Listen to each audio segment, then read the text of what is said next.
Ah, Bollywood. Um local onde se fazem produções onde a física é opcional, onde um chute pode causar uma ventania. Isso sem falar dos números musicais com mais de, sei lá, 200 pessoas. Tendo tudo isso em mente, hoje nós vamos entrar nesse universo paralelo do cinema indiano. Porque vamos falar de Bola Shankar, que foi uma sugestão do tio da Garapa. E esse filme, ele tá na Netflix e eu devo dizer que eu achei um absurdo. Gente, eu assisti Rebel Moon e 365 dias. A Netflix já devia ter entendido que eu sou capaz de assistir qualquer coisa, não importa se é bom ou ruim. Então o fato dela nunca sequer demonstrar que isso aqui existia fez eu me sentir extremamente ofendida. E caso você não esteja familiarizado com o cinema indiano, eu devo dizer que tudo aqui é possível, quase nada faz sentido. Dito isso, seja bem-vindo. E lembre-se, se inscreva no canal se não for inscrito, deixe um like e um comentário para poder me ajudar ou só para inflar meu ego. No início do filme temos uma mulher sendo sequestrada em um festival religioso em Calcutá.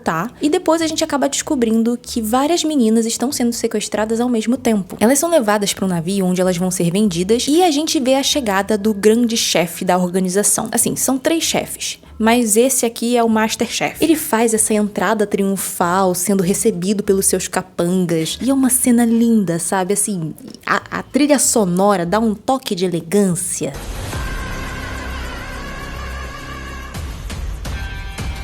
A gente acaba descobrindo que no total foram 63 meninas sequestradas e que a polícia de Calcutá não faz ideia de nada, ela não tem nenhuma pista. Mas é claro que isso também tem a ver com o fato da polícia ser corrupta. Tanto que quando a polícia tá planejando investigar um local suspeito, alguém de dentro passa uma informação e eles acabam sendo pegos em uma emboscada. A propósito, o nome de um dos bandidinhos é Charles, assim, o nome mais criativo possível. Quando os policiais estão na marina procurando alguma pista, eles pedem para descer um container. E quando esse container se abre, sai um monte de bandido atirando nos policiais. Um dos policiais é levado pro barco e os bandidinhos perguntam pra ele por que ele está se sacrificando pra poder receber o reconhecimento do governo. A propósito, esse cara aqui vive sem camisa. Não sei o porquê. É sério, não tem uma única cena dele com blusa. É só com esse coletinho. Um vento gelado do cacete no meio do mar, mas tudo bem. O policial fala que faz de tudo pra poder prender criminosos como eles. E aí o Masterchef atira uma flecha na perna do cara. E eu amo esse personagem, porque ele é histérico. Ele age igualzinho a uma pessoa que tá em abstinência. Do que?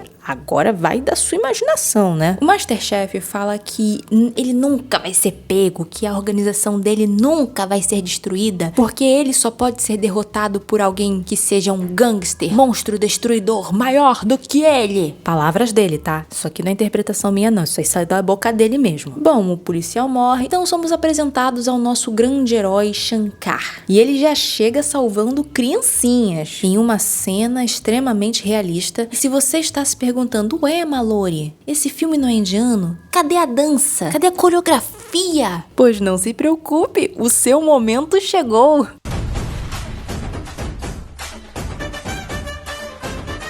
Depois disso, a gente descobre que ele e a irmã estão se mudando pra Calcutá porque a irmã quer fazer parte de uma faculdade de artes. E assim, todo mundo sabe que ela vai ser sequestrada, né? Eu não precisava nem dizer. No mesmo dia que eles chegam, o Shankar e a irmã vão até essa faculdade pra poder tentar uma vaga pra ela. E mesmo sem ter um horário marcado pra poder falar com a diretora, e mesmo que o ano letivo já tenha começado há 2 meses, pasmem, eles conseguem uma vaga pra menina na Lábia. Olha, eu queria muito que a minha vida fosse tão fácil. Depois disso, o Shankar vai tentar uma vaga de motorista de táxi. A gente conhece o dono da empresa, que é uma pessoa bem peculiar, e antes ele era motorista dessa empresa. Mas ele conquistou o coração da filha do dono e aí ele acabou se tornando o dono. Isso porque o velho, que é esse senhorzinho aqui, foi convencido pela filha a colocar o marido pra gerenciar a empresa e o pai dela pra virar motorista. Tá bem, durante a entrevista de emprego, rola um clima entre o Shankar e o dono, por alguma coisa que eu não entendi muito bem. Mas ele consegue o emprego e logo na primeira corrida dele, ele sofre um calote. Ele foi levar uma advogada até o tribunal e ela saiu do carro sem pagar. E quando ele foi atrás dela pra poder pegar o dinheiro, ela convence ele a cometer um crime. Ela pede pra ele ser testemunha de um caso que ela vai apresentar nesse dia, sendo que ele chegou na cidade há algumas horas. E aí eu fui dar uma pesquisada, né, porque às vezes ele pode não estar fazendo nada de errado. Eu não sou uma pessoa muito informada nas leis da Índia. Mas não, induzir falso testemunho ou praticar praticá-lo é crime e pode dar 7 anos de cadeia mais multa. Ah, e é claro, levando em conta que é um advogado que tá fazendo isso, ele pode perder a licença. Então eu acho que ela não tá tendo uma atitude muito inteligente. Não me surpreende que dos 50 casos que ela pegou pra defender, ela perdeu todos. No fim, o plano da advogada não deu muito certo e ela acaba sendo suspensa. E ainda ficou reclamando. Só que ela deu sorte, ela podia ter sido presa. Depois de um número musical de 3 minutos e um pouco de história paralela que não vem ao caso, voltamos para a trama do tráfico humano. Os taxistas e os motoristas de transporte público da cidade foram convidados pelos policiais a ir até a delegacia para que eles pudessem passar um vídeo num telão e falar sobre o crime que está acontecendo em Calcutá. Isso tudo para poder pedir para esses civis passarem qualquer informação útil para a polícia caso eles vejam algo estranho na cidade. Eles mostram um vídeo dos 3 irmãos que comandam essa organização criminosa. E eu devo dizer que eles são criminosos com uma segurança muito bosta, porque para conseguir filmar eles nessa nitidez, com tantos ângulos, em lugares diferentes, cometendo crimes, me surpreende que eles ainda estejam em liberdade. Tem um negocinho meio da incompetência, né? Como é que eles deixaram alguém filmar nesse ângulo? Precisa ter uma pessoa na sua frente pra isso. Mas eu admito, o que mais me chamou a atenção foi o trabalho do editor de vídeo da polícia. Ele colocou o vídeo pra passar no telão da polícia em câmera lenta só pra poder dar mais impacto. Eu achei ótimo, porque é isso que um vídeo que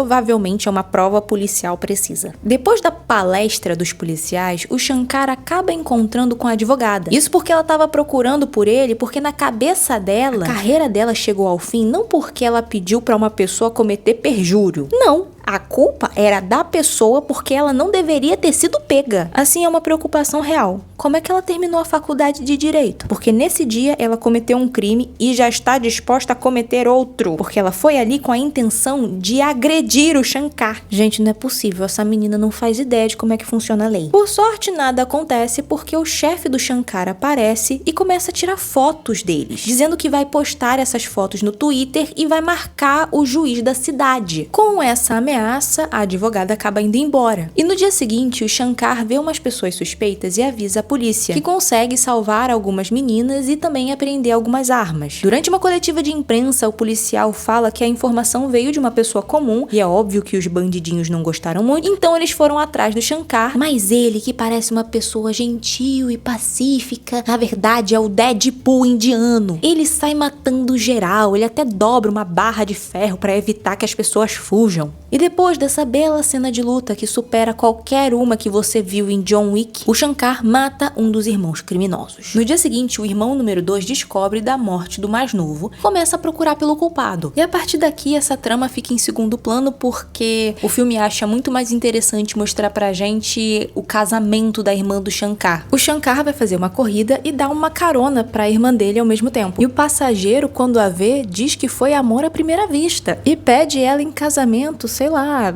2 dias depois. E o passageiro é o irmão da advogada com falta de conhecimento jurídico. Daí a gente tem mais clipes musicais. E sabe o que eu acho mais interessante? É que esse filme tem quase 3 horas. São 2 horas e 36. Um número que diminuiria consideravelmente se cortássemos todos os clipes musicais. E os filmes indianos não são como os musicais, em que as músicas agregam alguma coisa à história. Aqui são 3, 4 minutos de música que você pode assistir ou não e não vai fazer nenhuma diferença. Mas ainda assim eu assisti todos. Voltando pro momento John Wick, o Zé do Crime descobre que não é ele que está caçando o Shankar, mas sim o Shankar que está caçando ele. Daí o Shankar entra pela janela, quebra, vai vidro pra tudo quanto é lado, atira em todo mundo. E tem um momento específico que é o meu preferido.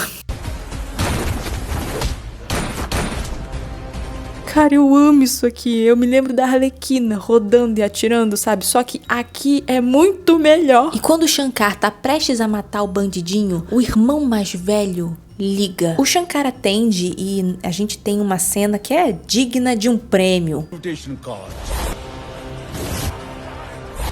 Queria muito dizer que fui eu que fiz isso, mas realmente não foi, isso tá no filme. Porém, acontece um imprevisto. A advogada aparece e vê o Shankar matando o cara. Ai, nossa, como ela chegou ali? Eu não faço ideia, tá? ela só chegou. A advogada então fala que o irmão dela não vai se casar com a irmã de um assassino. E o Shankar revela que ele e Amarra, que por sinal é o nome da irmã dele, não são irmãos de verdade. Meu Deus, grande plot twist! A gente então tem um flashback mostrando alguns meses atrás e a gente descobre que na época o Shankar era tipo um miliciano, sabe? Até a polícia às vezes pagava pra ele poder fazer alguns favores. E tentaram matar ele. E a única pessoa que parou pra ajudá-lo, mesmo ele sendo conhecido como um bandido perigoso, foi Amarra, que levou ele pro hospital e por alguma razão que eu não entendi muito bem, a enfermeira fala que já que ele foi esfaqueado, ele deveria ser levado até a polícia, mesmo que ele estivesse sangrando e provavelmente morreria de hemorragia. Pra tentar convencer a enfermeira, a Amarra fala que eles são irmãos. E isso por alguma razão funciona. Encurtando um pouco a história, a Amarra foi sequestrada. Então assim, as estatísticas não estavam erradas. Aconteceu. Futuro, presente, passado, não importa. Aconteceu. O Shankar salva a Amarra e por conta disso ela começa a chamar ele de irmão e ele começa a se importar com ela. Só que os bandidinhos não entenderam o que aconteceu naquela noite. Só que as meninas sequestradas sumiram, os capangas dos bandidinhos foram mortos e a única pista que eles tinham pra entender o que tinha acontecido era a Amarra. Então eles foram atrás dela e da família dela e eles acabam matando os pais dela. Na verdade eles mataram até o cachorro dela e a menina acaba sendo esfaqueada 2 vezes, recebe uma paulada na cabeça, então acabou tendo uma concussão e mesmo assim ela continua viva. O Shankar a encontra e leva ela até o hospital, só que quando ela acorda ela perdeu a memória. Quando ela vê o Shankar, ela o reconhece como irmão, mas o que realmente me chamou a atenção aqui foi o fato de que tá saindo voz de algum lugar que não é da boca dela. Gente, tem uma cena que ela tá de boca fechada, mas tá falando.